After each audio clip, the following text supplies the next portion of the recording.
Thank you. Certain things, it's like don't work with animals and dogs and don't follow your father. Thanks for that. It's very kind of you. I'm a little choked up. That was, it was nice. I have to say I was a little disappointed when I got here. I had talked with John Stewart a couple of days ago, and he assured me that there would be 200,000 people here.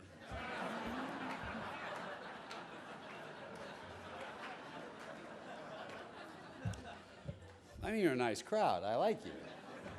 But, and Nick Kristof, you're really, truly one of the greatest bunkmates ever.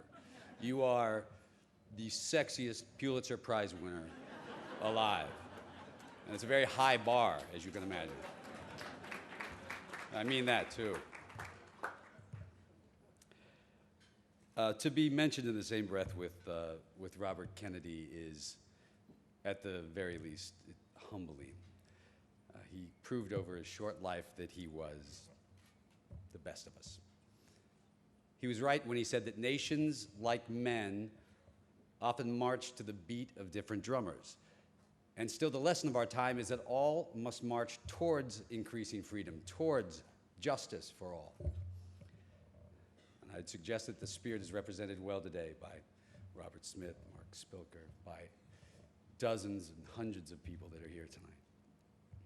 I want to try to give you a quick explanation on how it is that I'm standing here tonight.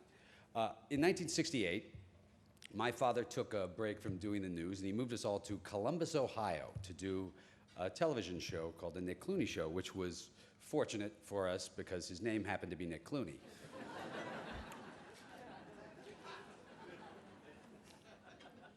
I was 7 years old on June 6, 1968.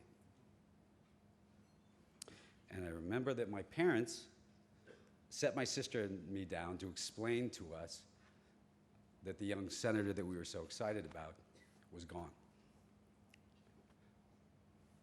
In the same way that his brother was gone, and in the same way that Dr. King was gone. And he said, okay, what do you want to do, kids? And we were Catholic, so I decided we should do something like, give up something like for Lent. And my father asked me what I would think I could live without. And we were pretty broke at the time. My mom used to make my clothes, which there's some photos of that I'd like to have back. It's a great time to have your clothes made for it. The Nehru leisure suit thing. Toy guns were pretty easy to get your hands on. That and candy cigarettes. Go figure. So I suggested my collection of toy guns. I could do without them for a few days. So I put them in a bag, and the next day I watched when my dad, he goes on the TV show, and he holds up this bag, and he tells half of Ohio that his son brought them in and said, Dad, I never want to play with these ever again.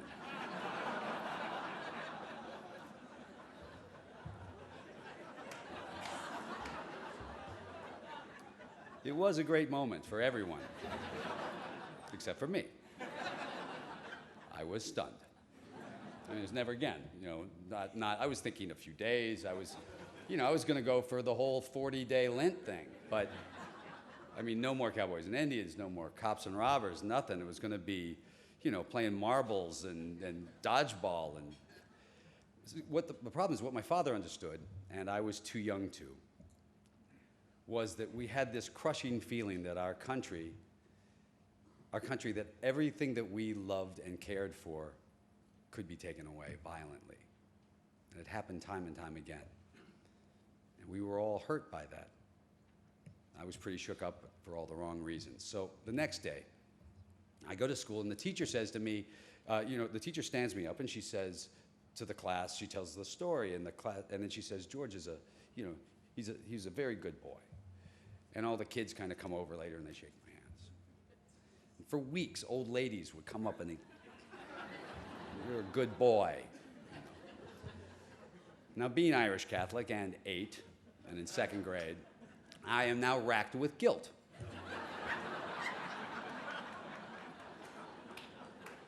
I tried confessing to Father Brinker. That didn't take. I read in the Bible where this saint would put a pebble in her shoe and walk around for penance. So I filled my shoes with gravel, and I jumped off the top of my bunk beds every day. You'd hear my parents sound, they'd hear the sound, and they'd be, oh, it's George doing penance.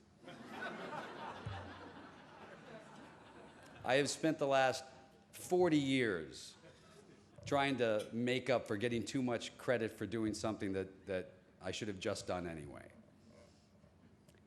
I was just starting to feel even.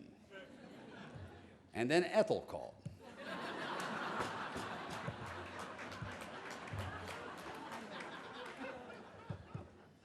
And you know Ethel. I told her that I had a lot more to do before I should be standing up here, and she told me to show up or she was going to rain Kennedys down on my ass. I didn't really understand what she meant until I got here tonight.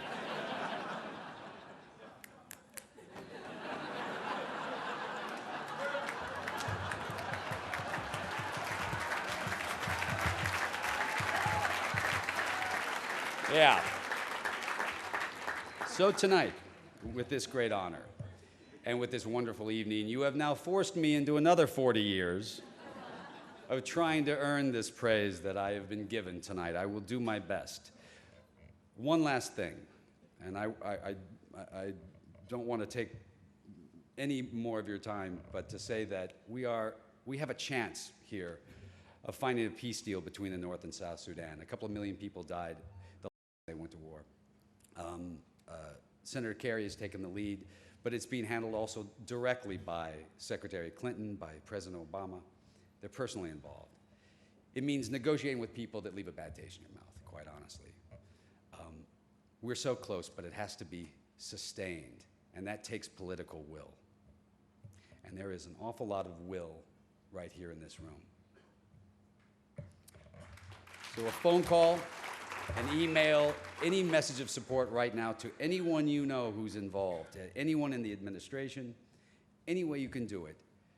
We don't need your money. We need your voice right now, more than anything, because we are so very close. We have a chance.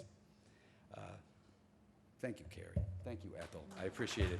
And I'll be out buying gravel and a new pair of bunk beds and stuff. Thank you very much.